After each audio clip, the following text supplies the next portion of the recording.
પ્રભુ ઈસુનો આપણે પુષ્કળ આભાર માનીએ છીએ કે પ્રભુએ આપણને આ દુઃખ સંત સપ્તાહની સભાઓમાં પ્રભુ ઈસુ ખ્રિસ્તના આપણા ઉદ્ધારને તારણને માટે જે દુઃખો સહન કર્યા તો એ પર મનન કરવા માટે, એ યાદ કરીને પ્રભુનું ભજન કરવા માટે, પ્રભુની સ્તુતિ આરાધના કરવાને માટે આ બહુ અજાયબ જેવો અવસર પ્રભુએ મને ને તમને આપ્યો છે. ખરેખર પ્રભુનો પુષ્કળ આભાર માનીએ છીએ. અને હવે આપણે આજે છે તે જે ગુરુવારની જે દુઃખ સંત સપ્તાહની સભા છે, હોલી થર્સડે અથવા મોન્ડી થર્સડે, એમાં આપણે હવે આગળ વધી રહ્યા છે. પ્રભુનો આભાર માનીએ છીએ તેને માટે. તો આવો અત્યારે આપણે પ્રાર્થના કરીએ અને તેમાં આપણે આગળ વધીશું.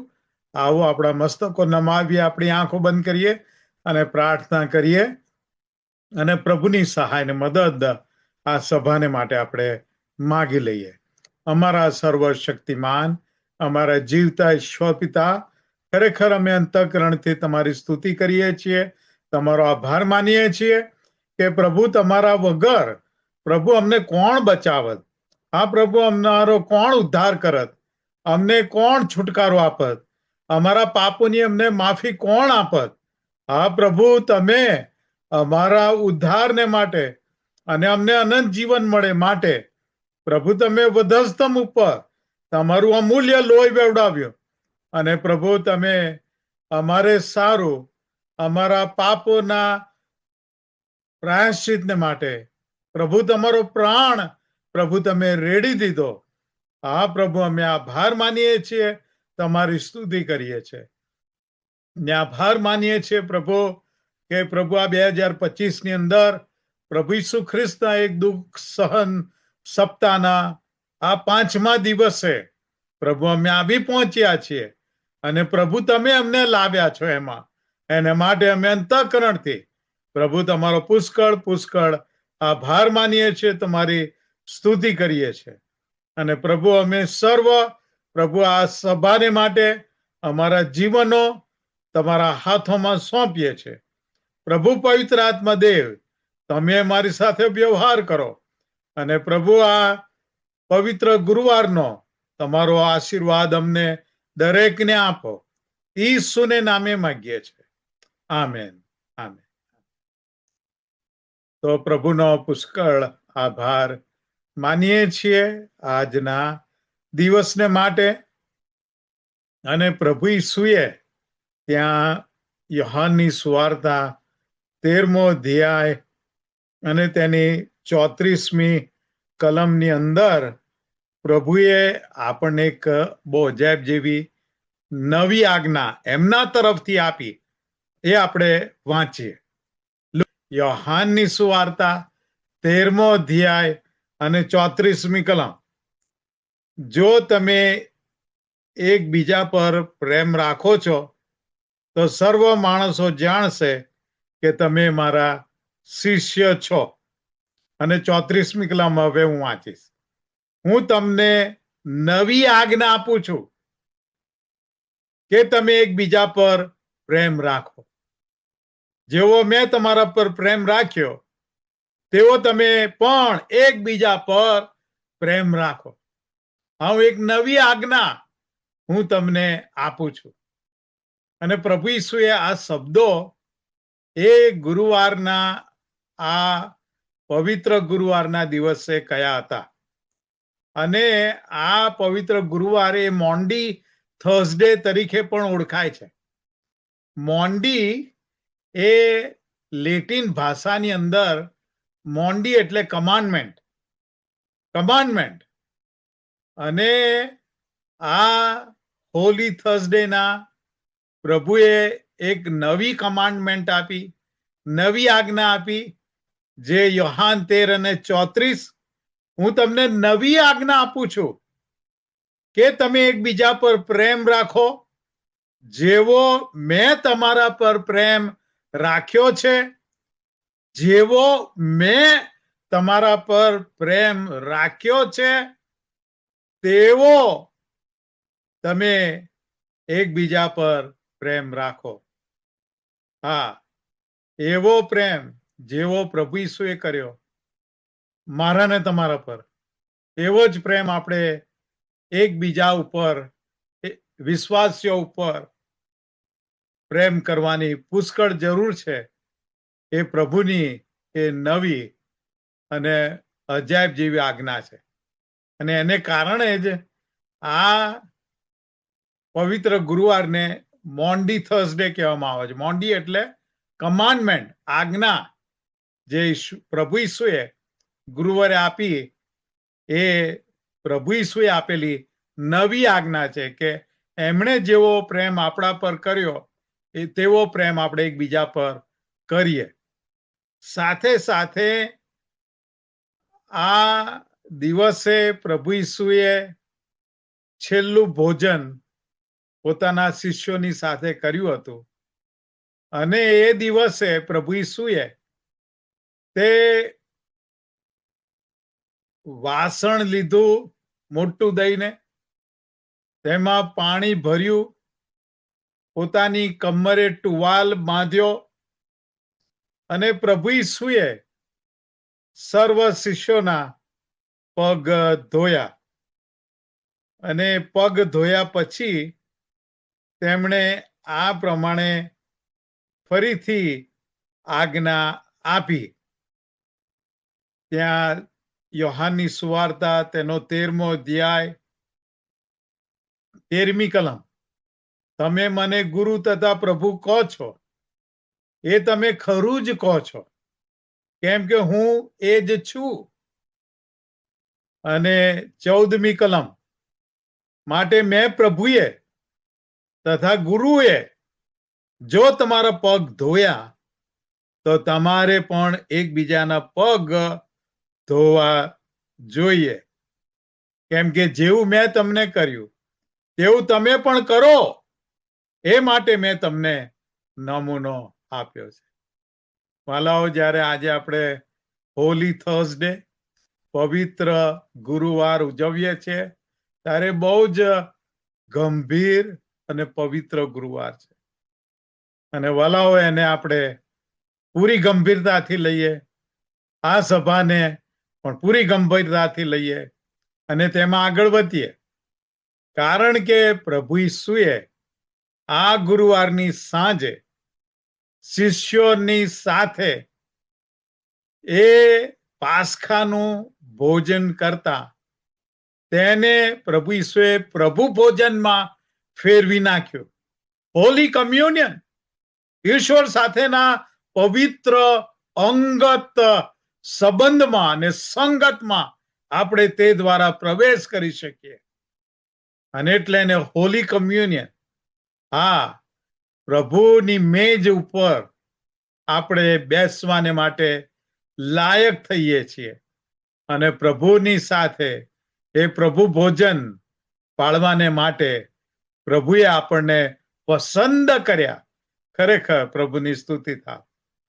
સાથે પ્રભુના વચનો આપણે આજે વાંચવામાં આવશે લુકની સુવાર્તાના 22મા અધ્યાયમાંથી. અને પેર્સિસબેન ક્રિશ્ચિયન, તેઓ પ્રભુના આ વચનો આપણે સારું વાંચશે.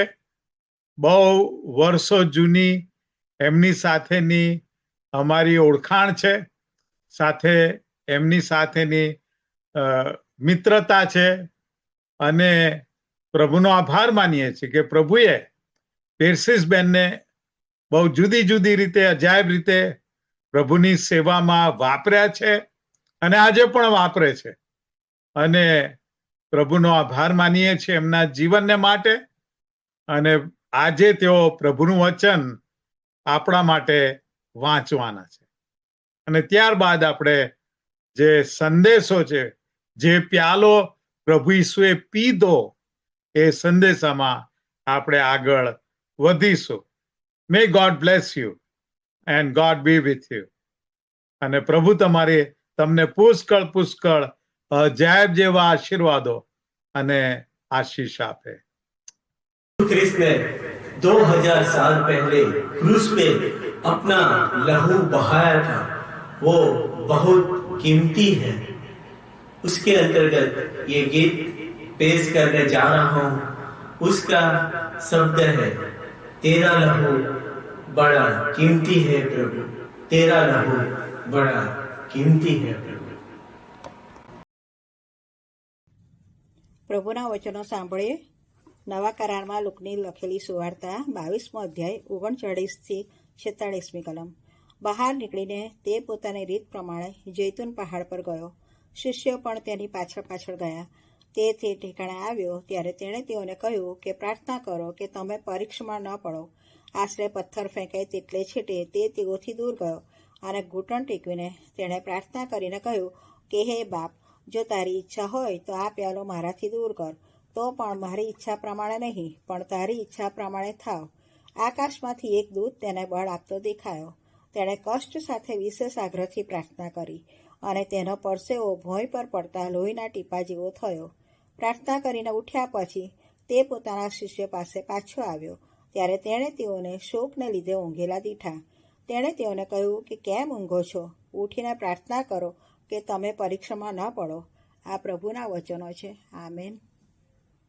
કે જ્યાં તેમની ધરપકડ થઈ હતી અને જે વિષય ઉપર આપણે જોવા માંગીએ છીએ આજે, કે જે પ્યાલો ઈસુએ પીધો, જે પ્યાલો પ્રભુ ઈસુએ પીધો. અને અહીંયા લુક 22 અને 39મી કલમમાં આપણે વાંચીએ છીએ. લુકની સુવાર્તા 22મો અધ્યાય અને 39મી કલમ. બહાર નીકળીને તે પોતાની રીત પ્રમાણે જે કે જૈતુન પહાડ પર ગયો. શિષ્યો પણ તેની પાછળ પાછળ ગયા. હા, પ્રભુ ઈસુ એ જૈતુન પહાડ ઉપર ગયા અને આને અંગ્રેજીમાં માઉન્ટ ઓફ ઓલિવ્સ કહેવામાં આવે છે, માઉન્ટ ઓફ ઓલિવ્સ. અને ગુજરાતીમાં આપણે એનું ટ્રાન્સલેશન કર્યું છે જૈતુન પહાડ. અને જૈતુન એટલે કે ઓલિવ અને ઓલિવ માઉન્ટેન અને જૈતુન પહાડ, એ રીતે ગુજરાતીમાં કર્યું છે.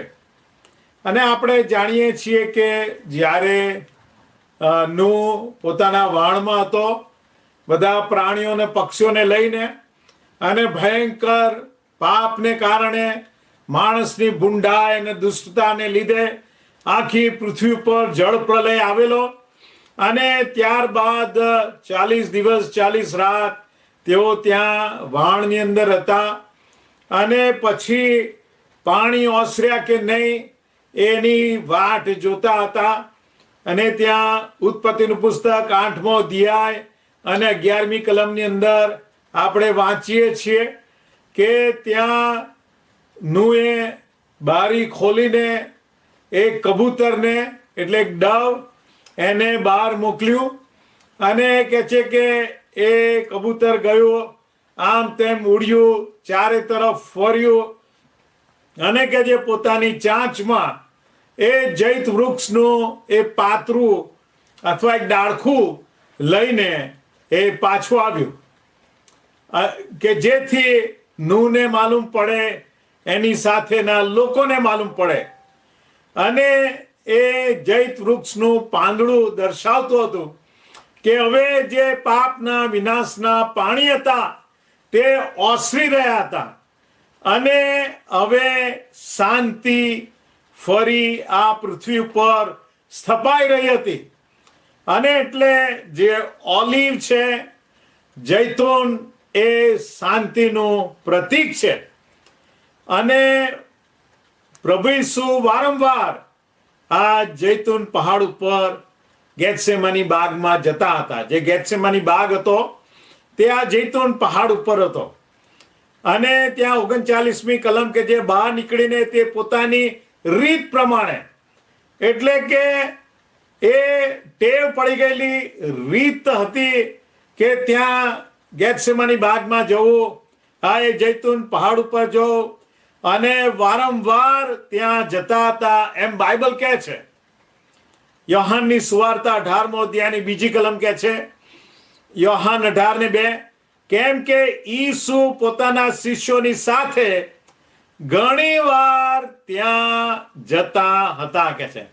ઘણી વાર ત્યાં જતા હતા, વારંવાર જતા હતા. આ પ્રભુ ઈસુને માટે એ ગેથસેમની બાગ અને જૈતુન પહાડ એ આશ્રયનું સ્થાન હતું. આશ્રયનું સ્થાન હતું. હા, એ માઉન્ટ ઓફ ઓલિવ્સ છે એક બાજુ, અને બીજી તરફ છે માઉન્ટ ઝાયન એટલે કે યરુસાલેમનો પહાડ. અને એ બંને વચ્ચે થઈને કિદ્રોન નાળું વહેશે. આ જે કિદ્રોનનું ઝરણું છે એ વહેશે ને આજે પણ વહેશે કે છે.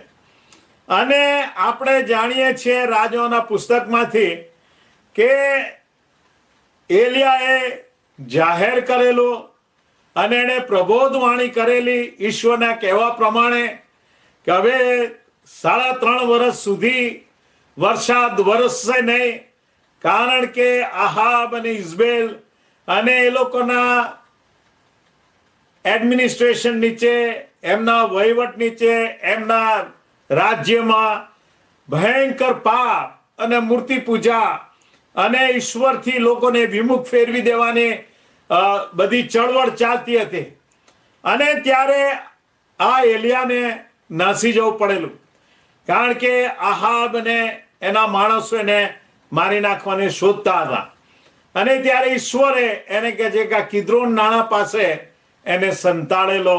એના માટે આશ્રયનું સ્થાન બન્યું હતું.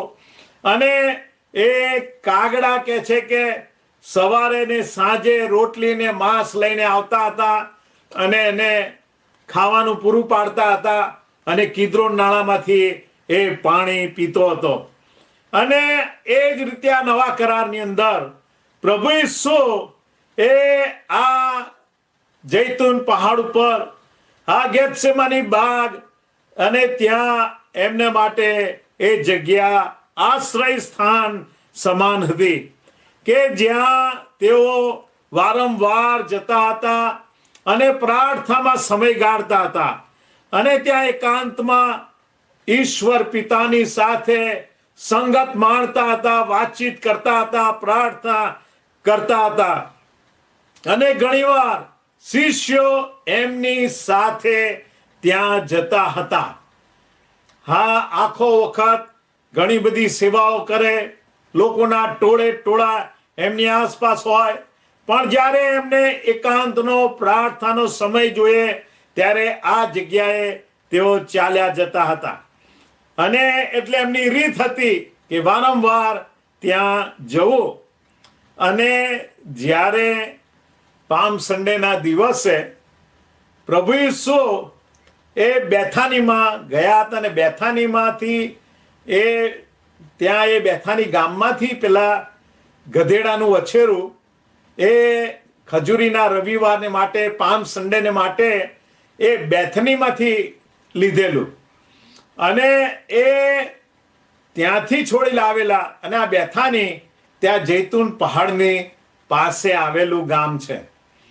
અને ત્યાંથી એ ગધેડાનું વછેરું, એ ગધેડું લાવવામાં આવેલું, અને એના પર સવાર થઈને પ્રભુ યરુસાલેમ આવી રહ્યા હતા. અને ત્યારે તેઓ આ જૈતુન પહાડ ઉપર થઈને આવી રહેલા. અને જ્યારે લુકની સુવાર્તામાં એ આપણે વાંચીએ છીએ કે એ માર્ગમાં એણે દૂરથી એ યરુસાલેમ શહેર જોયું, ત્યારે કે છે એના માટે રડ્યો કે છે. હા, એ રડ્યો ને વિલાપ કર્યો, અને યરુસાલેમના લોકોને માટે રડ્યો કે જો આજે તે તારી શાંતિને લગતા વાના જાણ્યા હોત તો કેટલું સારું, કે કેટલું સારું, પણ હવે તેઓ તારી આંખથી કે જે ઢંકાયેલા છે. હા, ઈસુ ત્યારે એ આ જૈતુન પહાડ ઉપર થઈને જ એ ત્યાં રોકાયો હતો, અને ત્યાંથી એ યરુસાલેમને જોઈ શકતા હતા, અને એ રડેલા અને પ્રાર્થના કરેલી. અને ત્યાં થઈને એ પામ સન્ડેની એ સવારી એ યરુસાલેમ તરફ જઈ રહી હતી. અને એટલે પ્રભુ વારંવાર ત્યાં જતા હતા. હવે આજનો આપણો વિષય છે કે જે પ્યાલો તેણે પીધો કે છે. કારણ કે પ્રભુએ કહ્યું કે આ પ્યાલો બને તો મારાથી દૂર કર કે છે. આ પ્યાલો કે જે ઈસુએ પીધો. હવે ગેથસેમાની જે શબ્દ છે, ગેથસેમાની બાગ, ગેથસેમાની વાડી, આ ગેથસેમાની એ અરામાઇક ભાષાનો શબ્દ છે. અરામાઇક એટલે જે હિબ્રુ ભાષા છે એની ડાયલેક્ટ હતી, એને અરામાઇક ભાષા કહેવામાં આવતી હતી. અને પ્રભુ ઈસુ અરામાઇક બોલતા હતા. ચોક્કસ એ હિબ્રુ વાંચતા હતા અને ગ્રીક પણ જાણતા હતા, પણ એ અરામાઇક ભાષામાં લોકો સાથે વાતચીત કરતા હતા, કારણ કે એ વખતે લોકો અરામાઇક ભાષામાં એકબીજાની સાથે એ વાતચીત કરતા હતા. અને ગેથસેમાની એ અરામાઇક ભાષાનો શબ્દ છે. અને ગેથસેમાની એટલે ઓલિવ પ્રેસ. ઓલિવ પ્રેસ એટલે કે આ જે ગેથસેમાની વાડી હતી, ગેથસેમાનો બાગ હતો, એ માઉન્ટ ઓફ ઓલિવ ઉપર હતો. એટલે ત્યાં આ ઓલિવના ઘણા બધા ઝાડો હતા, વૃક્ષ હતા, પુષ્કળ ઓલિવ ત્યાં થતા હતા.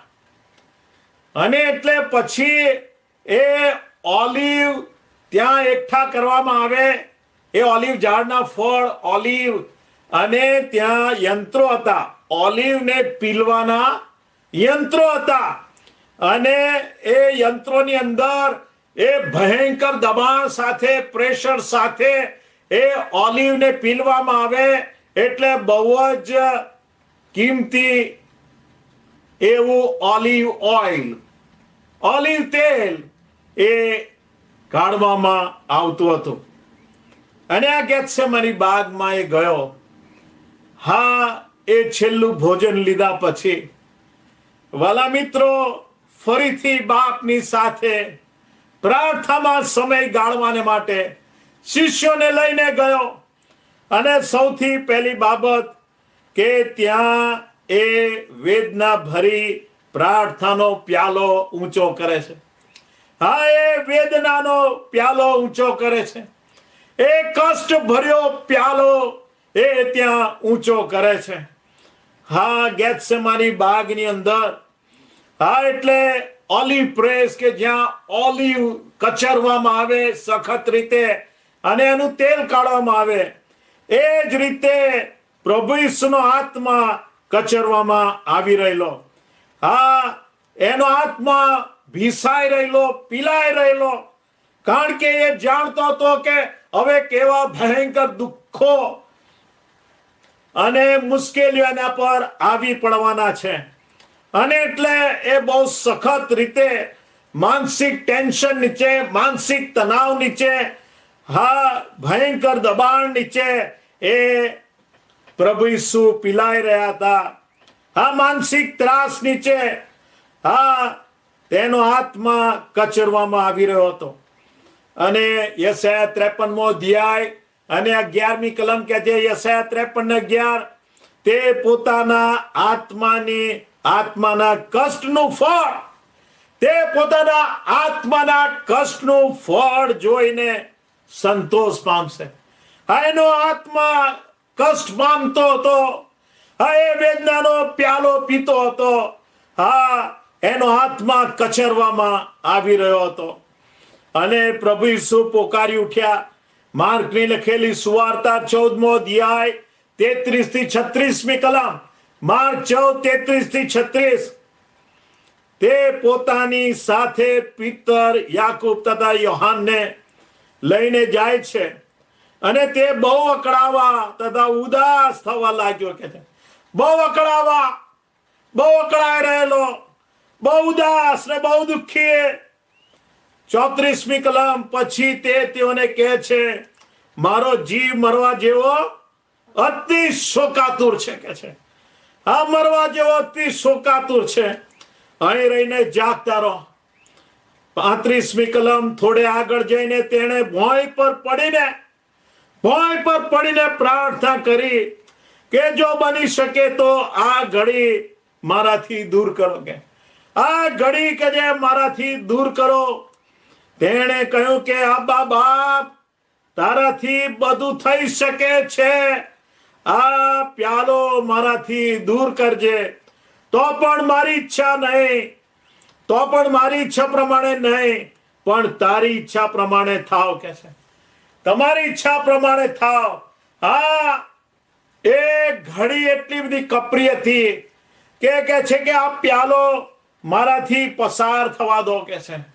હા, ભયંકર છે આ પ્યાલો, આ વેદનાનો પ્યાલો છે, કષ્ટ ભર્યો પ્યાલો છે. હા, પુષ્કળ દુઃખ ને માનસિક દબાવ નીચે એ કે જે ઊંધે મોડે પડીને એ પ્રાર્થના કરતો હતો અને ઈશ્વર પિતાને હાંક મારતો હતો. માથી 26:39, માથી 26:39 પછી તેણે થોડે આગે જઈને કે ઊંધે મોડે પડીને એવી પ્રાર્થના કરી, ભયંકર માનસિક દબાવ નીચે, અને પોતાનું સમતુલા ગુમાવી દઈને એ કે છે કે ઊંધે માથે નીચે છતો પાટ પડ્યો. એટલો બધો દબાવ, એટલો બધો ત્રાસ, એટલો બધો માનસિક ટેન્શન અને ભયંકર દુઃખ હતું. કારણ કે યોહાન 18:4 કે છે, યોહાન 18:4, ઈસુ તો પોતાના પર જે વીતવાનું હતું તે બધું જાણતો હતો કે છે. એ બધું જાણતો હતો એના પર શું વીતવાનું હતું. અને એટલા માટે એ કે છે કે જો બની શકે તો આ પ્યાલો જે મારાથી દૂર કરજે, તો પણ મારી ઈચ્છા નહીં, પ્રભુ તમારી ઈચ્છા પ્રમાણે થાવ કે છે. ત્યાં માથીની 26મો અધ્યાય અને ત્યાં જે અંગ્રેજી બાઇબલ એ કે છે કે oh my father, if it is possible, let this cup pass from me.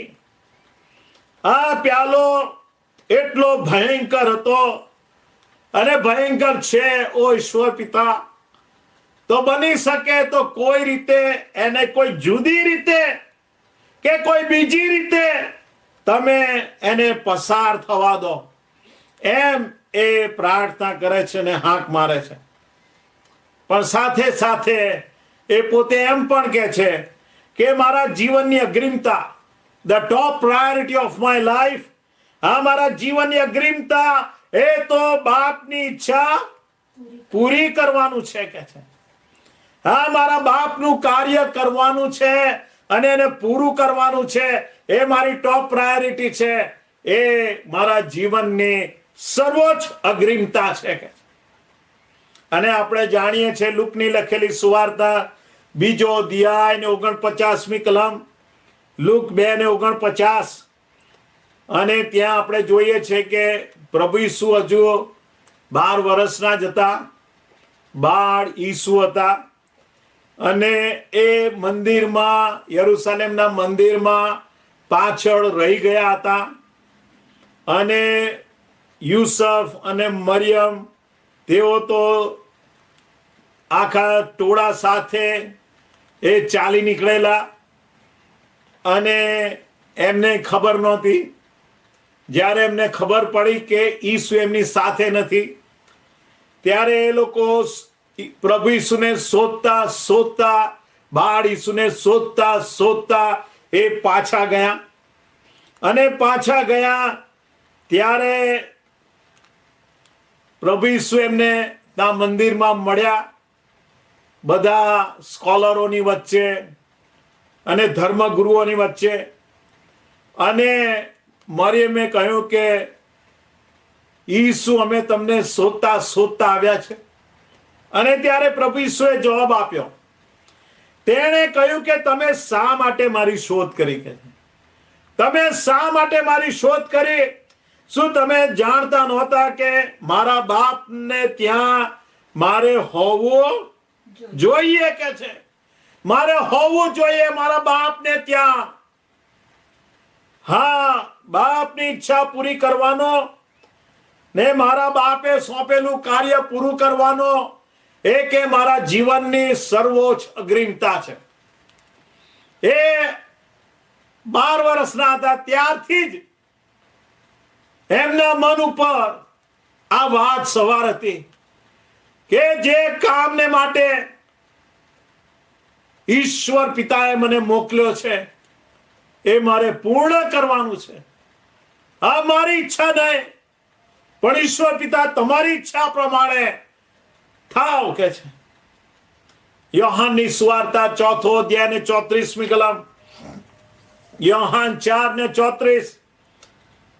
ઈસુ તેઓને કહે છે, શિષ્યોને કહે છે, ઈસુ શિષ્યોને કહે છે કે જેણે મને મોકલ્યો છે, એટલે કે ઈશ્વર પિતાએ મને મોકલ્યો છે, તેની ઈચ્છા પૂરી કરવી અને તેનું કામ પૂર્ણ કરવું એ મારું અન્ન છે કે છે. એનું કામ પૂર્ણ કરવું એ મારું અન્ન છે કે છે. હા, મારી ઈશ્વરની ઈચ્છા પૂરી કરવી ને ઈશ્વરનું કામ પૂર્ણ કરવું એ મારા માટે પ્રાયોરિટી છે, અગત્યનું છે, ઇમ્પોર્ટન્ટ છે, અતિશય અગત્યનું છે. હા, એ મારા માટે અન્ન સમાન છે. હા, પવિત્ર આત્માથી ભરપૂર એ વ્યક્તિ હોય, ઈશ્વરના આત્માથી ભરપૂર એ વ્યક્તિના મનમાં આખો વખત આ જ વાત ચાલતી હોય કે મને જે કાર્ય ઈશ્વરે સોંપ્યું છે તે પૂર્ણ કરવાનું છે. આ રોજનું કાર્ય ઈશ્વર પિતાએ સોંપ્યું છે તે મારે પૂર્ણ કરવાનું છે.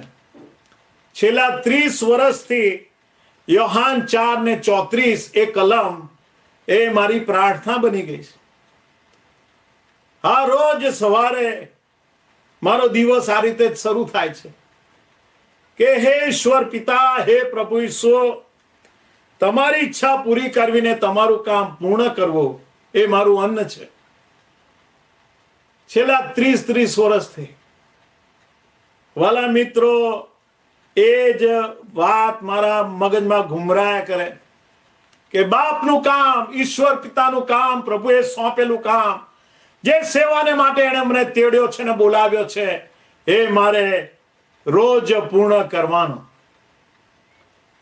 હા, જ્યારે ત્યાં વડોદરાની અંદર હતા ને બાળકીય સેવા કરતા હતા, જોઝર હજુ ઘણો નાનો હતો અને મેન્યુલા છે તે ત્યાં એમની જનરલ ઇન્સ્યોરન્સની એ કંપનીમાં જોબ કરે ને બહુ સારી પોઝિશન ને જોબ ને પગાર ને એમને એલટીસી મળે.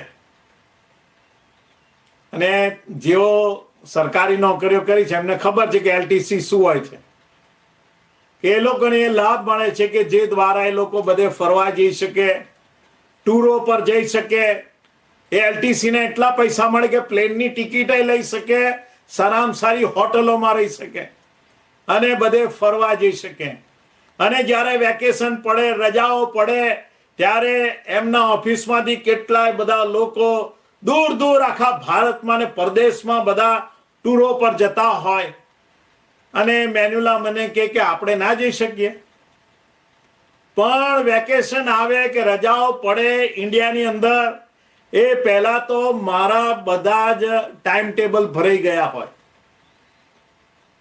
ચારે બાજુથી મારે પ્રભુના વચનની સેવા આપવાના આમંત્રણ મળી ચૂક્યા હોય અને દર વર્ષે દરેક રજાઓમાં આવું થયા જ કરે કે આ કેમ્પમાં ને આ શિબિરમાં ને આ રિટ્રીટમાં ને અહીં ને તઈ મારે બોલવા જવાનું હોય. અને મને એમ થાય કે હું જેટલા આત્માઓને જીતી શકું એટલું સારું. અને વર્ષ પછી વર્ષ જાય, કોઈ એલટીસી નો લાભ નહીં લઈ શક્યા. મેં મેન્યુલાને કહ્યું કે જ્યારે આપણો પ્રભુ આવશે અને એના રાજ્યમાં આપણને લઈ જશે ત્યારે હું પ્રભુને કહીશ કે પ્રભુ હવે મને રજા આપ, હવે મને રજા આપ અને મને ફરવા જવા દે. કીધું ત્યારે આપણે જઈશું. હા, ત્યારે તો જેણે મને મોકલ્યો છે તેની ઈચ્છા પૂરી કરવી અને તેનું કામ પૂર્ણ કરવું એ મારું અન્ન છે. હા, એ મારું અન્ન છે. અને ત્યાં યોહાનની સુવાર્તા 6 અધ્યાય અને 38મી કલમ, યોહાન 6 ને 38, કેમ કે હું મારી પોતાની ઈચ્છા નહીં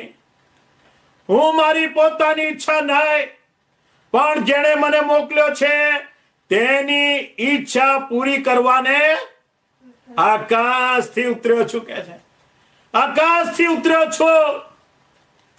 વાલા મિત્રો,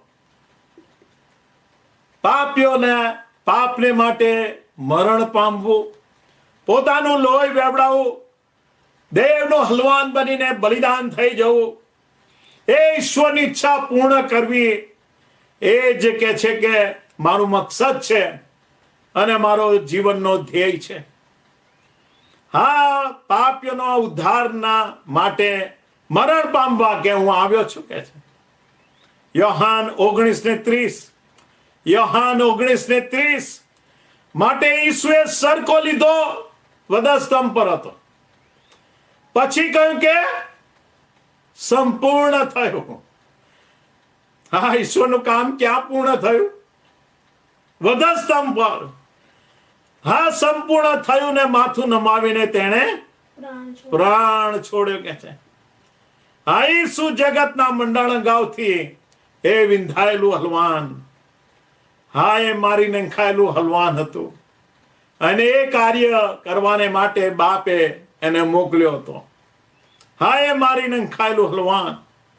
અને ત્યાં યોહાનની સુવાર્તા 10મો અધ્યાય 17 થી 18મી કલમમાં પ્રભુએ કહ્યું, યોહાન 10:17 થી 18, હું જીવ આપું છું કે હું તે પાછો લાવ.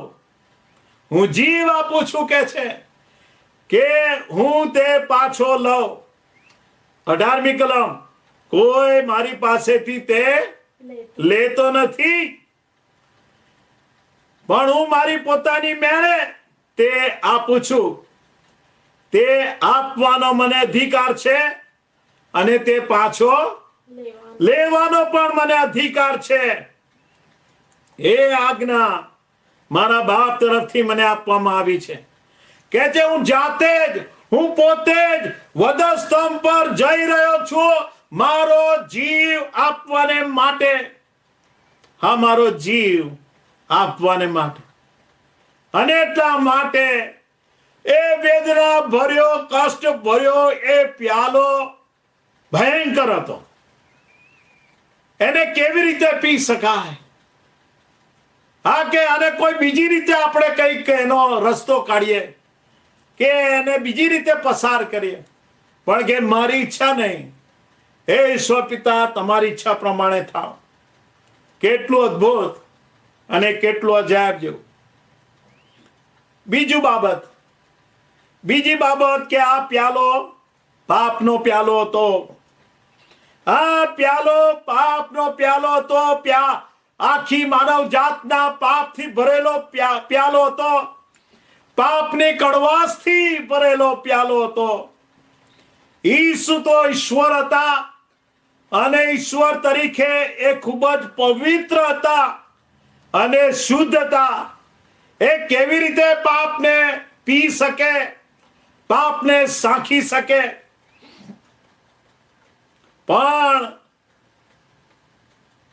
ત્યાં 2 કોરિન્થી 5:21 કહે છે, 2 કોરિન્થી 5:21, આપણે તેનામાં દેવના ન્યાયરૂપ થઈએ માટે જેણે પાપ જાણ્યું નહોતું તેણે આપણે વાસ્તે પાપરૂપ કર્યો કે છે.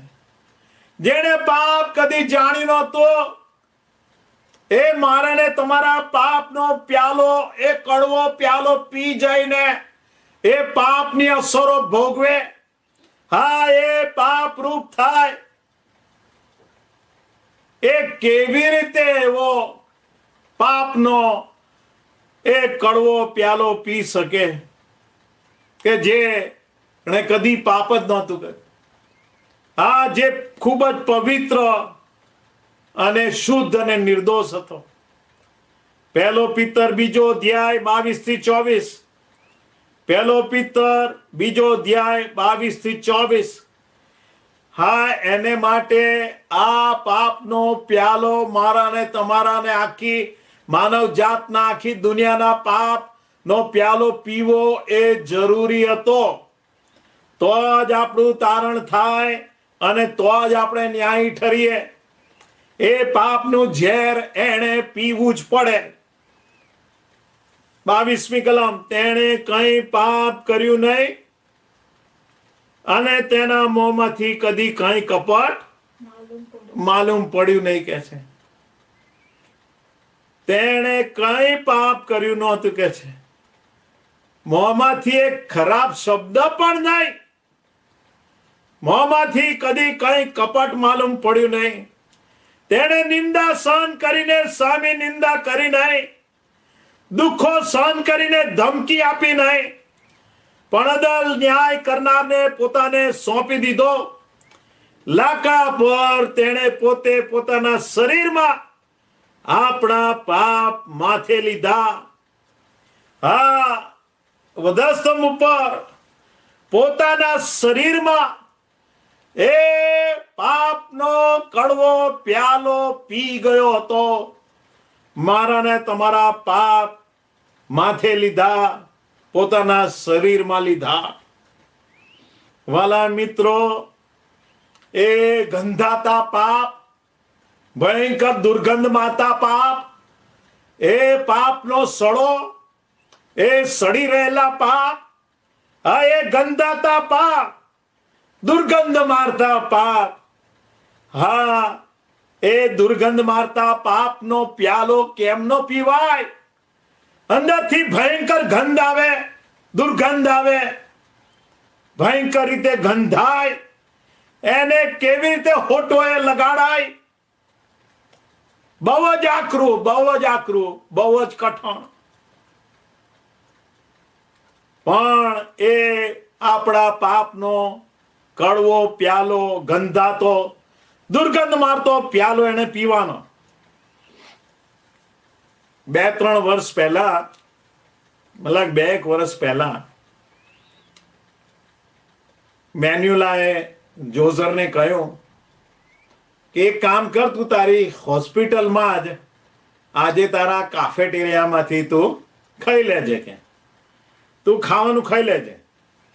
હવે જોઝર ઇન્ફેક્શન કંટ્રોલ એડમિનિસ્ટ્રેટર છે, કે દવાખાનાની અંદર ઇન્ફેક્શન ફેલાવવું ના જોઈએ અને એને કંટ્રોલ કરવાનું અને ઇન્ફેક્શન ફ્રી એન્વાયરમેન્ટ એને રાખવાનું. અને એની માએ એને કહ્યું કે ભાઈ કાફેટેરિયામાં ખાઈ લેજે. અને એ ખાવા જાય એ પહેલા એક જણે એને ચિત્ર બતાડ્યું એના સેલફોનમાં કે જો ભાઈ, જો તું ઇન્ફેક્શન કંટ્રોલ એડમિનિસ્ટ્રેટર છે ને, તો જો ક્યાં. અને એને ચિત્ર બતાડ્યું કે હું પ્લેટ લઈને ખાવા બેઠો ત્યારે મારી પ્લેટમાં કહેજે કે જો આ જીવડું નીકળ્યું કે છે. અને એ ચિત્ર જોયા પછી જોઝર કાફેટેરિયામાં ગયો જ નહીં. અને એને એટલી ચિત્રી ચડી ગઈ અને એટલી સૂપ ચડી ગઈ કે એ ગયો જ નહીં અને આખો દિવસ કશું ખાધું નહીં. અને સાંજે આવીને કહે કે મેં કંઈ ખાધું નહીં કારણ કે આવું થયું. એની માએ કહ્યું, તું પોતે જ ઇન્ફેક્શન કંટ્રોલ એડમિનિસ્ટ્રેટર છે ને, તારે જઈને કિચનમાં ને ત્યાં કાફેટેરિયામાં બરાબર એ લોકોને કહેવું જોઈએ ને કે બધું અહીંયા ચોખ્ખું રાખો, શુદ્ધ રાખો, અહીંયા કોઈ જાતનું ઇન્ફેક્શન કે કશું ફેલાવું ના જોઈએ. તમારી જવાબદારી છે ને શુદ્ધ રાખવાની અને સાફ રાખવાની. અને એવું બને છે. વાલા મિત્રો, મારો પ્રભુ ને મારો ઈસુ એને કેવી રીતે આપણો એ ગંધાતો પાપનો પ્યાલો એને ગટગટાયો હશે, એને પીધો હશે. એ ભયંકર દુર્ગંધ મારતો, એ સડતું હતો અંદર બધું. એને કેવી રીતે પી શકાય? ઘણા વર્ષો પહેલા ત્યાં વડોદરાની અંદર હું ત્યાં સ્લમની અંદર સેવા કરવા જતો હતો. અમુક કાલ્વરી ચર્ચના લોકો અહીંયા જોડાયેલા છે આ લાઈન ઉપર, એ લોકો જાણે છે. અને ત્યાં હું સ્લમમાં સેવા કરવાની શરૂઆત કરી અમે, ત્યારે તો એ જગ્યા બહુ જ ગંદી, ભયંકર ગંદી. અને ત્યાં ચારે બાજુ કાદવ હોય, છાણ પડ્યું હોય ને ઘણા લોકોએ માનવી જે ગંદકી હોય એ બી કરેલી હોય, અને બહુ જ ભયંકર વાસ આવે, ગંધ આવે. અને એવી જગ્યાએ જઈને અમે સુવાર્તા પ્રગટ કરતા હતા અને ગીતો ગાતા હતા અને પ્રભુનું વચન આપતા હતા. એ ત્યાંના બધા ગરીબ લોકોને અને ઝૂંપડામાં રહેનાર લોકોને, અને ત્યાં સેવા કરવા જઈએ અને દર રવિવારે સાંજે ત્યાં જવાનું અને અઠવાડિયા દરમિયાન પણ ઘણી વાર જવાનું. અને એકવાર ત્યાંના લોકોએ પાણીનો ગ્લાસ લાવીને મને આપ્યો, આ મારો આવકાર કરવા માટે. એ ગ્લાસ એટલો ગંદો, અને મેં અંદર ગ્લાસની અંદર ડોક્યું કર્યું તો અંદર બધું તરે. મને એમ થાય કે આ કેમનું પીવાશે. પણ પછી મને એમ થયું કે જો મારે આત્માઓ જીતવા હોય આ જગ્યાએ અને લોકોને પ્રભુની પાસે લાવવા હોય તો મારે આ પ્યાલો પી જવો પડશે.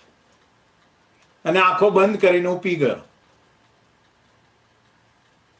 પછી 2 અઠવાડિયા પછી ત્યાં એ સાંજની એ મીટિંગ પૂરી કરી ત્યાં સ્લમની અંદર, અને એ લોકો એક પ્લાસ્ટિકની પ્લેટમાં ટીચાઈ ગયેલી, ગોબાઈ ગયેલી, ભયંકર ગંદી ગ્લાસની પ્લેટમાં ખાવાનું લઈને આવ્યા અને મને કે તમે ખાવ કે છે. અને મને તો જોઈને આમ ભયંકર ઉલટી જેવું થાય અને મને ઉબકા આવે ભયંકર. પછી મેં મારી જાતને મારીને મેં કહ્યું કે જો અહીંયા જો પ્રભુનું કાર્ય થાય, લોકોના આત્માઓ જીતાય ને લોકો પ્રભુ ઈસુની સુવાર્તા સ્વીકાર કરે તો તારે આ સ્વીકારવું પડશે. અને મન માનીને ગમે તેમ કરીને એ ખાઈ ગયો. વાલા મિત્રો, ત્યારે મને એમ થાય છે કે મારો પ્રભુ એને કેવી રીતે આ પાપનો કડવો પ્યાલો ગંધાતો, એ સડતો ને દુર્ગંધ મારતો એ પી ગયો હશે. ત્રીજી બાબત કે આ પ્યાલો એ અલગ કરી નાખનારો પ્યાલો હતો. હા, એ અલગતા લાવે એનો પ્યાલો હતો. એ કપ ઓફ સેપરેશન. હા, આ પાપનો પ્યાલો એ અલગ કરી નાખનારો પ્યાલો હતો. હા, પાપ ઈશ્વર સાથેનો સંબંધ તોડી નાખે છે, ઈશ્વરથી આપણને અલગ કરી નાખે છે. અને વાલા મિત્રો, એ કેટલું અઘરું હોય છે, કેટલું કઠણ હોય છે અલગ થઈ જવું. હા વાલા મિત્રો, આપણે જાણીએ છીએ કે આપણું વાલું જન, કે આપણું પ્રિયજન, આપણું કૌટુંબિક વ્યક્તિ જ્યારે આપણાથી અલગ થઈ જાય છે, દૂર થઈ જાય છે, ત્યારે રડતાય આવડતું નથી. હા, બહુ જ દુઃખ થાય છે. તો વાલા મિત્રો, આ તો અલગતાનો પ્યાલો હતો. હા, મારી માં મરી ગયા અને ઘણા વર્ષો થઈ ગયા છે એકચ્યુઅલી. પણ આજે બી જો હું એમને યાદ કરું તો મને દુઃખ થાય છે. હા, મને ખાતરી છે એ બિલીવર હતા, પ્રભુમાં વિશ્વાસી હતા, એ સ્વર્ગમાં છે, ઈશ્વર પિતાની પાસે છે. પણ છતાંય એ હર્ટ થાય છે, એ દુઃખ થાય છે. તો વાલા મિત્રો, આ મારો પ્રભુ ઈસુ એ અલગ કરી નાખનાર આ પાપનો પ્યાલો એ કેવી રીતે પી શકે? યસાયા 59:2 કહે છે, Isaiah 59 and verse 2, યસાયા 59:2, પણ તમારા અપરાધો તમારી ને તમારા દેવની વચમાં ભિન્નતા કરતા આવ્યા છે, અને તમારા પાપોએ તેનું મુખ તમારી તરફથી એવું ફેરવી નાખ્યું છે કે તે સાંભળે જ નહીં. કે છે સાંભળે નહીં. હા, તમારા અપરાધો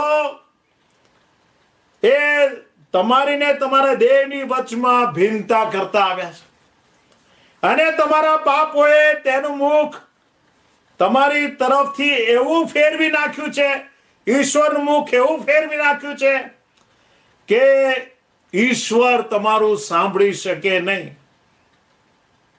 વાલા મિત્રો, પ્રભુ ઈસુને આ અલગતાના પાપનો પ્યાલો પીવો એ ખૂબ જ અઘરો અને ખૂબ જ કઠણ હતો.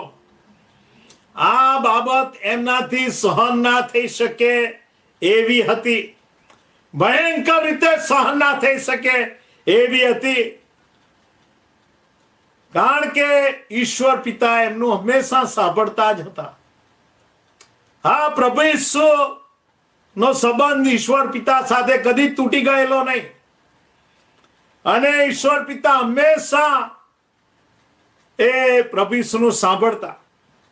આપણે જાણીએ છીએ યોહાનની સુવાર્તાના 11મા અધ્યાયમાં ત્યાં 41મી કલમ, યોહાન 11:41, ત્યાં લાજરસની કબર આગળ ઈસુ ઊભા છે, અને ઈસુએ નજર ઊંચી કરીને કહ્યું, હે બાપ, તમે મારું સાંભળ્યું છે. જોયું? તમે મારું સાંભળ્યું છે, માટે હું તમારો આભાર માનું છું. તમે જો કે આવી રીતે ઈશ્વર પિતા સાથેની સંગત માણી હોય, અને હંમેશા ઈશ્વર પિતા એમનું સાંભળતા આવ્યા હોય, અને એ બી આ લાજરસને મરણમાંથી 4 દિવસ પછી ઉઠાડવાનો એ પણ સાંભળ્યું હોય, અને કે છે માટે હું તમારો આભાર માનું છું. અને 43મી કલમમાં કહે છે કે લાજરસ બહાર આવ, અને લાજરસ બહાર આવ્યા. વાલા મિત્રો, આવો સંબંધ અને આવી સંગત એ મારા ને તમારા પાપને અલગતાની શિક્ષા નો પ્યાલો પી જઈને બાપ સાથેની સંગત તૂટી જાય, એ કેમનું સહન થાય? એ કેમનું સહન થાય? હા, એ બહુ જ અઘરું ને કપરું હતું એમના માટે, કારણ કે અત્યાર સુધી કદી જ પ્રભુ ઈસુની સંગત બાપની સાથે કદી જ તૂટી નહોતી, કદી તૂટી નહોતી.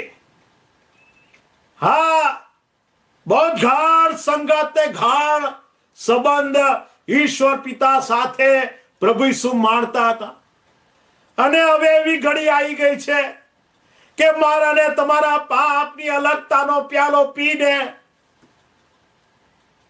એ ઈશ્વર પિતાના સંબંધથી અલગ થવું કેટલું અઘરું, કેટલું દુઃખ ભર્યું, કેટલું બધું અઘરું અને કપરું. અને ત્યાં ગીત શાસ્ત્ર 22:1 ની અંદર એમની મનોવ્યથા વ્યક્ત કરવામાં આવેલી છે. હા, પ્રભુ ઈસુની એ મનોવ્યથા જે એ ગેથસેમાની બાગમાં કાઢતા હતા, એ મનોવ્યથા જૂના કરારની અંદર અગાઉથી નોંધવામાં આવી ગયેલી. અને ગીત શાસ્ત્ર 22:1 કે જે મારા દેવ તે મને કેમ તજી દીધો છે, મને સહાય કરવાને તથા મારા વિલાપને સાંભળવાથી તમે કેમ દૂર હટી ગયા છો? કે છે કેમ દૂર હટી ગયા છો? હા, એ અલગતાનો પ્યાલો તેણે પીધો, અને બાપ સાથેનો એ સંબંધ મારા ને તમારા પાપ ભિન્નતા કરતા આવ્યા છે. આ મારા ને તમારા પાપે ઈશ્વર પિતાનું મુખ પોતાના એકના એક જનિત દીકરા પ્રભુ ઈસુ તરફથી ફેરવી નાખ્યો. માર્ક 14:34 એટલે જ ઈસુ બૂમો પાડીને કહેતા હતા, હા, એ ચીસો પાડીને કહેતા હતા. માર્ક 14:34, મારો જીવ મરવા જેવો અતિ શોકાતુર છે કે છે. અતિ શોકાતુર છે, મરવા જેવો અતિ શોકાતુર છે મારો જીવ. અને માર્ક 15:34, પેલું માર્ક 14:34 હતું, આ માર્ક 15:34. ઈસુએ મોટે ગાંઠે બૂમ પાડી, એલોય એલોય લામા સબક્થની, એટલે મારા દેવ તે મને કેમ મૂકી દીધો છે, તે મને કેમ મૂકી દીધો છે. હા, અનંતકાળની શરૂઆતથી જ પ્રભુ ઈસુની સંગત, ઈશ્વર સાથેનો સંબંધ અતૂટ હતા, અતૂટ. પણ મારા ને તમારા તારણને માટે આપણા પાપોએ એ સંબંધ તોડી નાખ્યો, એ સંબંધ તોડી નાખ્યો. તે પ્રભુને માટે બહુ જ અઘરું હતું. અને એટલે મારો પ્રભુ કહેતો હતો કે હે બાપ, જો બની શકે તો આ પ્યાલો કોઈ બીજી રીતે કે એ રીતે કઈ આપણે પસાર કરીએ તો. પણ એવું કઈ થઈ શકે એમ નહોતું. તો પણ મારી ઈચ્છા નહીં, પણ તારી ઈચ્છા પ્રમાણે થાવ. હા, બાપની ઈચ્છા પૂરી કરવી અને જે કામ એને મને સોંપ્યું છે એ પૂર્ણ કરવો, એ જ મારું અન્ન છે કે છે, એ જ મારો ખોરાક છે. હું એના પર જ નભું છું, એના પર જ જીવું છું, એના પર જ મારું જીવન ચાલે છે. એને હું કેવી રીતે ત્યજી દઉં? અને ચોથી બાબત કે ખૂબ જ ઊંડા ને ઘેરા દુઃખનો આ પ્યાલો હતો. ખૂબ જ ઊંડા ને ઘેરા દુઃખનો પ્યાલો હતો, ભયંકર દુઃખોનો પ્યાલો હતો, પુષ્કળ દુઃખોનો પ્યાલો હતો. ખૂબ ઘેરું ને ઊંડું આ દુઃખ હતું કે જે શિષ્યો ત્યાં સમજી શકતા નહોતા, જે બીજા સમજી શકતા નહોતા. આજે ઘણા બધા લોકો આ ફકરા વાંચે છે ને બાઇબલ વાંચે છે, પણ પૂરેપૂરું એ દુઃખ એનું સમજી શકતા નથી. હા, એ ખૂબ જ ઊંડા ને ઘેરા દુઃખનો પ્યાલો હતો. હા, એ પ્યાલાની અંદર એ પોતાનો શિષ્ય એને પરસ્વાધીન કરે, પોતાનો જ એની સામે લાત ઉગામે, હા, પોતાનો જ એની સામે ઊભો થઈ જાય. કેટલું અઘરું અને કેટલું કપરું કે જેને એ કોળિયા બનાવીને રોજ ખવડાવતો હતો, એ જ લાત મારે. હા, એ ઠઠ્ઠા મસ્કરી અને અપમાન ભરેલો પ્યાલો હતો. હા, એ લોકો એને પુષ્કળ માર્યો, લાકડીઓથી માર્યો. હા, એ તમાચા માર્યા, એ ગોદા માર્યા. હા, એની ભયંકર મસ્કરીઓ કરી અને કોરડાનો માર માર્યો ને ખિલ્લા માર્યા ને એનું માથું ફાટી જાય એવા મોટા કાંટાની સૂળો પેસાડી દીધી. અને વાલા મિત્રો, પ્રભુ ઈસુ યશાયાનું પુસ્તક બહુ સારી રીતે જાણતા. જ્યારે નાઝરેથના એ સભાસ્થાનમાં એને વાંચવાનું કહેવામાં આવ્યું, ત્યારે શું લઈને ઉભો થયેલો? યશાયાનું પુસ્તક. બાઇબલ કહે છે યશાયાનું પુસ્તક લઈને ઉભો થયેલો. અને યશાયાનો 53મો અધ્યાય 5 થી 7 કલમ અને 10મી કલમ. યશાયા 53, 5 થી 7 અને 10મી કલમ. પણ આપણા અપરાધોને લીધે તે વિંધાયો, તે વિંધાયો, આપણા પાપોને લીધે તે કચડાયો. હા, તે કચડાયો. હા, એને કચરી નાખવામાં આવ્યો. આપણને શાંતિ પ્રાપ્ત કરવાને માટે તેને શિક્ષા થઈ. હા, તેને શિક્ષા થઈ ને તેના સોળથી એના શરીર ઉપર સોળ ઉઠ્યા. હા, એ લાકડીઓ મારી, સોટા માર્યા, સોળ ઉઠ્યા. તેના સોળથી આપણને સાજાપણું મળે છે. આપણે સર્વ ઘેટાની પેઠે ભટકી ગયા છીએ, દરેક પોતપોતાને માર્ગે વળી ગયો છે, અને યહોવાએ તેના પર આ પણ સર્વના પાપનો ભાર મૂક્યો છે, કે છે ભાર મૂક્યો છે. 7મી કલમ એ ભયંકર ભાર, પાપનો ભાર, એ ભયંકર ખરબચડો, એ વધસ્તંભનો ભાર.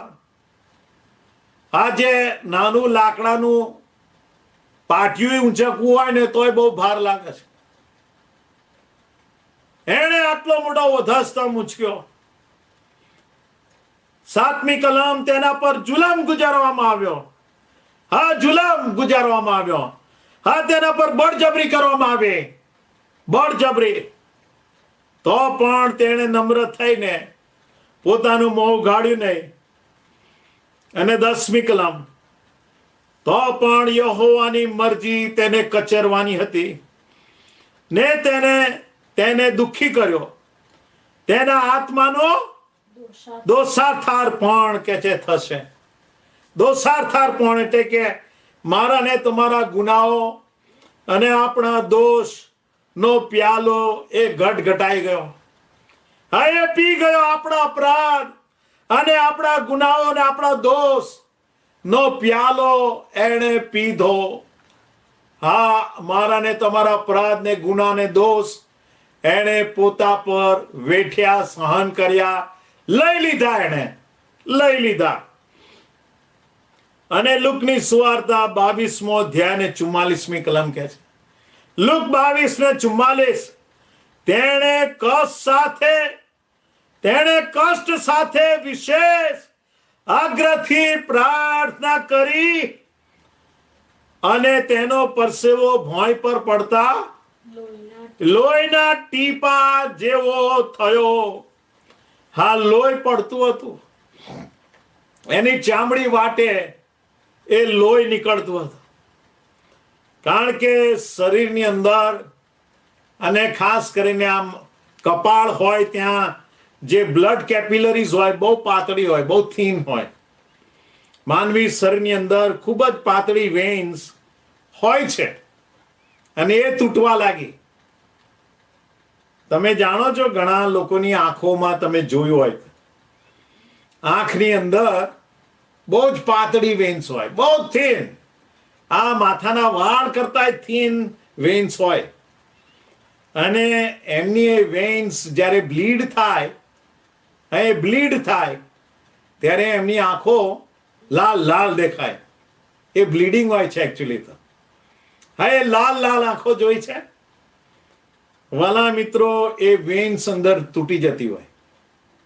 આ કશું એવું ખાવાથી કે પીવાથી કે ટેન્શન કરવાથી કે કોઈ રોગના કારણે વાલા મિત્રો ઈસુની એ બ્લડ કેપિલરીઝ એ તૂટવા લાગી. હા, એટલો બધો ત્રાસ અને એટલો બધો તણાવ અને ટેન્શન એની વેન્સ અંદર, પાતળી વેન્સ તૂટવા લાગી. અને કે છે કે એ લોહી પરસેવા જેવું નીચે ટપકવા લાગ્યું. હિબ્રુ 5:7 તેના દેહધારીપણાના સમયમાં તેને મરણથી છોડાવવાને જે શક્તિમાન હતો, એટલે જે તેનું પુનરુત્થાન કરવાને શક્તિમાન હતો, તેની પાસે તેણે મોટે ઘાટે તથા આંસુ સહિત પ્રાર્થના તથા કાલાવાલા કર્યા અને તેણે દેવનો ડર રાખ્યો માટે તેની પ્રાર્થના સાંભળવામાં આવી. હા, ગેથસેમાની બાગમાં એ મોટે ઘાટે આંસુ સહિત પ્રાર્થના કરતો હતો અને કાલાવાલા કરતો હતો અને આ પ્યાલો પીતો હતો. વાલાઓ, આ ભયંકર વેદના ભર્યો પ્યાલો, કષ્ટ ભરેલો પ્યાલો. હા, એ પાપની કડવાશ ને દુર્ગંધનો પ્યાલો. હા, એ અલગ કરી નાખનાર પ્યાલો અને ખૂબ જ ઊંડા ને ઘેરા દુઃખો ભરેલો પ્યાલો એ પીતો હતો, મોટે ઘાટે તથા આંસુઓ સહિત એ પ્રાર્થના કાલાવાલા કરતો હતો. પેલા ઊંઘતા હતા, આ એટલે જ કદાચ એ ઊંઘી ગયા. એ મોટે ઘાટે પ્રાર્થના કરતો હતો, કારણ કે આખરે એ મરણમાંથી ઈશ્વર પિતા કહે છે કે એને છોડાવીને એને ઉઠાડવાના હતા.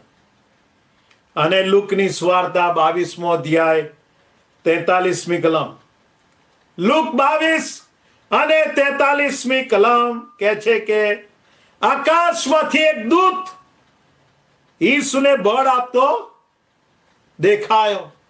કારણ કે આ રીતે પ્રાર્થના ત્યાં કરતો હતો, ભયંકર મોટે ઘાટે રડતો હતો, આંસુ સહિત વિલાપ કરતો હતો.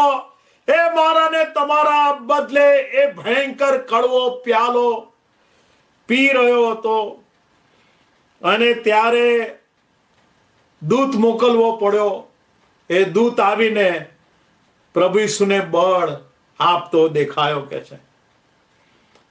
હા વાલા મિત્રો, એણે એ ભયંકર પ્યાલો પીધો, જે પ્યાલો ઈસુએ મારા ને તમારા માટે પીધો, કે જેથી આપણને જીવન મળે, આપણને તારણ મળે, આપણને પાપોની માફી મળે, પાપની શિક્ષામાંથી આપણને છુટકારો મળે, નાશમાંથી છુટકારો મળે અને આપણે સ્વર્ગના વારસદાર બનીએ.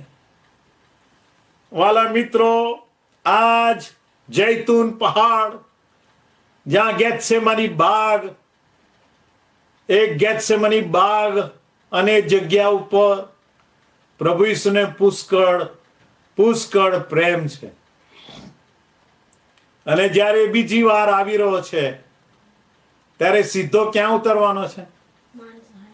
હા, એ જૈતુન પહાડ ઉપર. જખારિયા 14 અને 4 કલમ, જખારિયા 14 અને 4, એ જ જૈતુન પહાડ, એ જ માઉન્ટ ઓફ ઓલિવ્સ, જ્યાં એણે મારા ને તમારા માટે એ ભયંકર પ્યાલો પીધો, આ ત્યાં જે આવવાનો છે. જખારિયા પ્રબોધકનું પુસ્તક 14મો અધ્યાય અને 4 કલમ, તે દિવસે ઈસુના પગ, તેમના પગ યરુશાલેમની સામે, જ્યાં એ પામ સન્ડે ના આવતા રોકાયો હતો અને ત્યાંથી રડેલો યરુશાલેમ માટે. હા, યરુશાલેમની સામે પૂર્વ દિશાએ આવેલા જૈતુન પર્વત એટલે માઉન્ટ ઓફ ઓલિવ્સ પર ઉભા રહેશે કે છે, તેના પગ ઉભા રહેશે.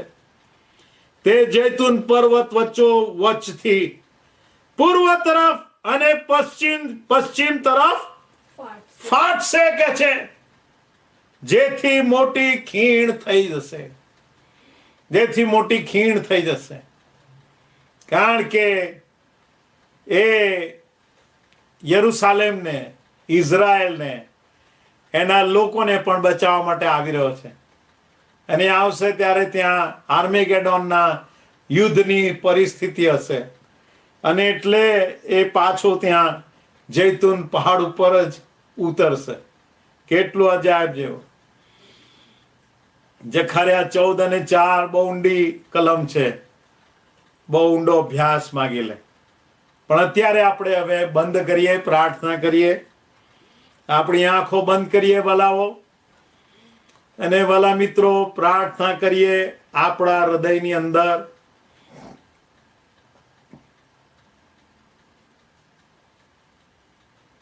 પ્રાર્થના કરીએ અને પ્રભુને કહીએ, પ્રભુ તારો આભાર માનું છું કે તું મારા માટે એ ભયંકર પ્યાલો પી ગયો, કે જે પીવા માટે તારા માટે બહુ અઘરું હતું, બહુ જ અઘરું હતું. પણ છતાંય મારા ઉદ્ધારને માટે, મને પાપોની માફી આપવાને માટે, મને તારણ આપવાને માટે એ કપરો પ્યાલો, એ વેદનાનો પ્યાલો, હા ખૂબ જ દુઃખોનો પ્યાલો, મારા પાપોનો પ્યાલો તું પી ગયો. પ્રભુ તારો આભાર, પ્રભુનો આભાર માનીએ.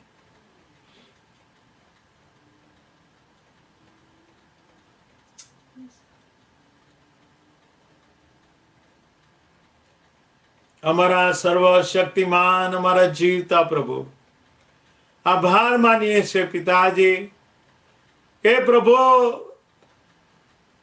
એ પ્યાલો કેટલો બધો અઘરો હતો, પણ છતાંય તું પી ગયો.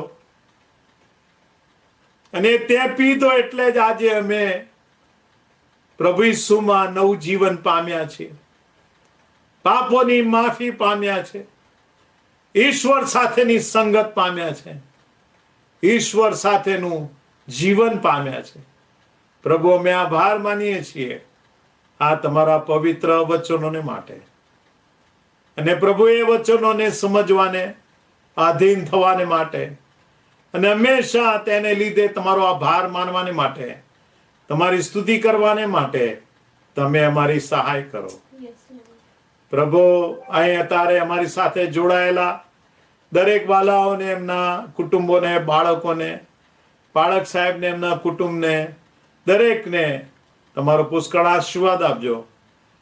હવે આપણા તારનાર પ્રભુ ઈસુ ખ્રિસ્તની કૃપા, ઈશ્વર પિતાનો પ્રેમ, પવિત્ર આત્માની દિવ્ય મીઠી મધુરી સંગત, પવિત્ર આત્માની સહાય ને મદદ, પવિત્ર આત્માનું રક્ષણ, પવિત્ર આત્માનો અભિષેક અને એનું સામર્થ્ય, પવિત્ર આત્માની શાંતિ આપણ દરેકની ઉપર હમણાંથી સદા સર્વકાળ સુધી હોજો.